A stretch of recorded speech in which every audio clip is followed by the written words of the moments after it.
Hello नमस्कार।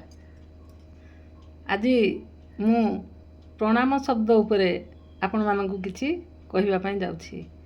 प्रणाम एपरि एक सुंदर शब्द एवं सुंदर अभ्यास जहा द्वारा जेते बड़ शत्रु होई थाउ पछके ता मनरे जेते बड़ हिंसा द्वेष अहंकार राग अभिमान थाउ से निश्चय ताकू भूली जाए एवं आमको स्वागत करे बा कुड़े निए।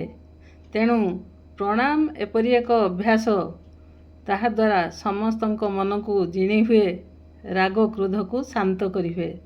ताहले आमे सकाळ संध्या समस्त गुरुजन माननकु प्रणाम करिबा द्वारा एक सुंदर शांत वातावरण सृष्टि हुए एवं भगवत प्रेमर अवतरण हैला परी आमको अनुभव हुए।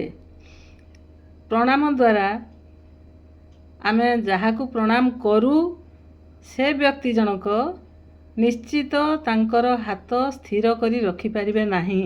प्रणाम घेनुथिबा लोकंकर हाथ निश्चित आम मस्तक उपरकू चली आसे, ताहा हेउछि आशीर्वाद।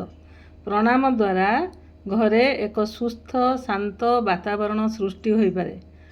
आउ अमृतर सुधाबारी झरी पड़िला परी आमको अनुभूत हुए।